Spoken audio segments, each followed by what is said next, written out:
Good morning, Intenders. Good morning. Welcome and welcome back to Morning Intentions. Today is Wednesday, May 13th. Thank you for joining us for this month of living a heart-led life. And Annette, to recap a tidge of what you brought up yesterday that you wanted to bring to the table and to the podcast. For the last year or so, but more currently than any other time, you've been focusing on the concepts of attachment, detachment, and non-attachment, right? Correct.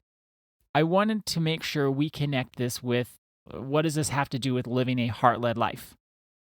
First of all, if we're overly attached to a situation or we're completely detached, this is what we were talking about last week when we were talking about fear-led living. What does fear-led living look like and sound like? If we're so attached that it has to be a certain way, that's complete fear. And the opposite of attachment and detachment, where we just say, I don't care. I don't care what happens. I don't care. That was a common refrain in my life. Oh, I don't care. And my dear sweet mother would say, you've got to care. You've got to care. And then I'd say, I don't. Oh, and the looks you would give me when I would say, Ada, you have to care. I had no capacity for care. And that's where those looks came from. And I'm sticking with that story. But really, that's the truth. I had no capacity to care. So I would just say, I don't care. I don't care what happens. Those were all fear-led times. Do you see now in hindsight where when you were saying, I don't care, and I would say, but you have to care, but I don't. Can you feel the fear from which you were coming? Of course. That's so easy to see. And nowadays, if I ever hear someone, even you, anyone from a client from you, anybody who starts talking like they don't care, I say, no, you gotta care. I get why you have to care. Caring matters and it helps you show up from a better space each and every situation that you're in. But we can't care so much about the outcome. And that's where non-attachment comes in. And that's how we truly can be heart-led in our lives. We can live from a heart-led space. Because when we're coming from that space of non-attachment, we're actually looking within to our hearts and who we are and how we showed up each and every day. And that becomes more important than how a specific situation turned out, because we can always look back and say, I tried my best, I gave it my all, I showed up as the best person I could be, as that best version of myself.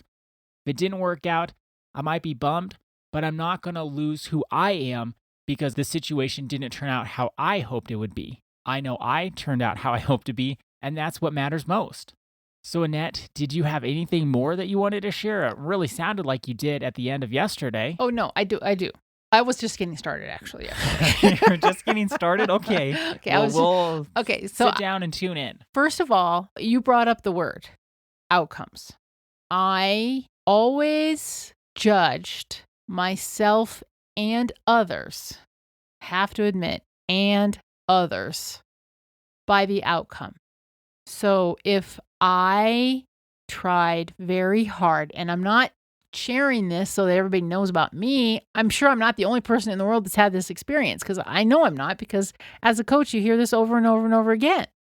But I'm no different. I'm going to share my experience, but I'm hoping we can all learn from this. So let's say I had a relationship. Let's say it's a friendship. I would give my all to the friendship, meaning I would try to be thoughtful. I would send cards. I would call on special days. I would do all the things that, in my mind, constituted being a good friend.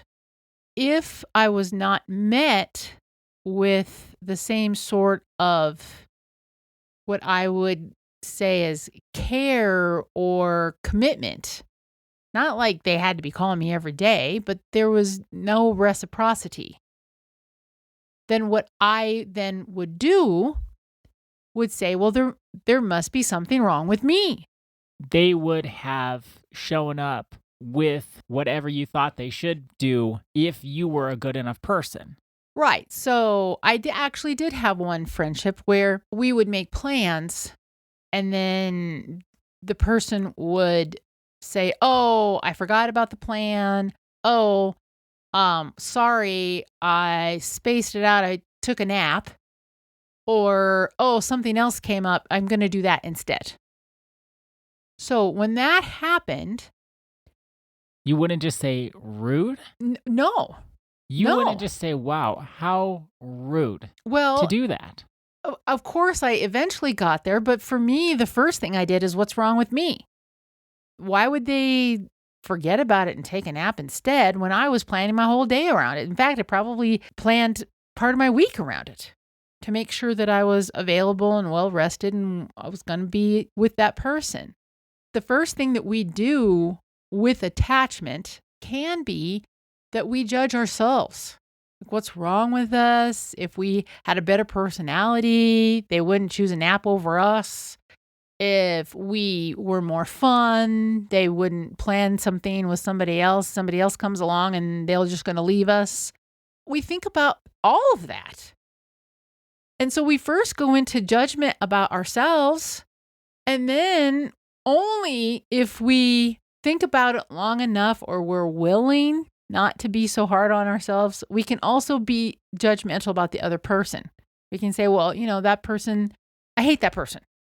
We hear this. I hate that person. Maybe I'm a little different than you. Maybe I'm built different. But you go straight into, well, the other person's completely rude. But that's really not what happens when you're completely attached.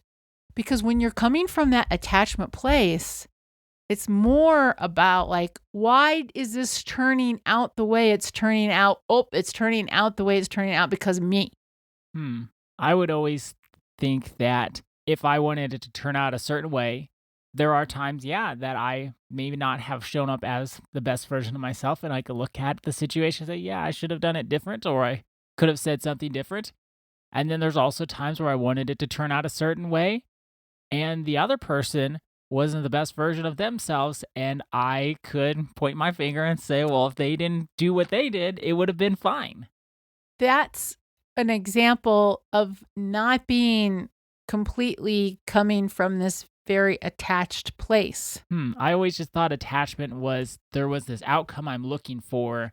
And if it didn't happen, there was someone to blame. It could be me, it could be someone else, but there was a reason and I'm ticked about it. Well, technically, I think you're right. Technically, I think you're right about that. But I do want to share that the most common way that attachment shows up is we attack ourselves. And we say, why didn't I work harder? Why wasn't I this? Why wasn't I not enough? Why wasn't I smarter? And that's where we can get into a lot of shame, a lot of false guilt, and we can stay stuck there. But then what happens is if we do that enough and we allow ourselves to go to the place of hate and stay there, then we can get into the detachment. I don't give a damn. And then we go through life not giving a damn. I don't care.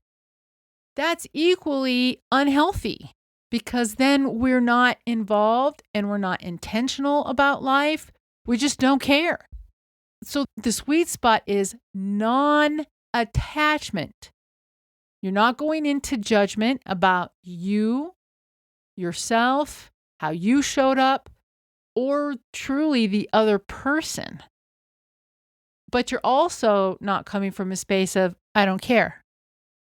Non-attachment is what I want to share tomorrow. Well, you are blowing my mind right now. I have so much to say, but we are out of time. But I'll start tomorrow before we get into more of non-attachment because my mind is blown. Okay. So much is going on. And that's why I love this podcast. Well, we'll talk about that tomorrow, how my mind got blown.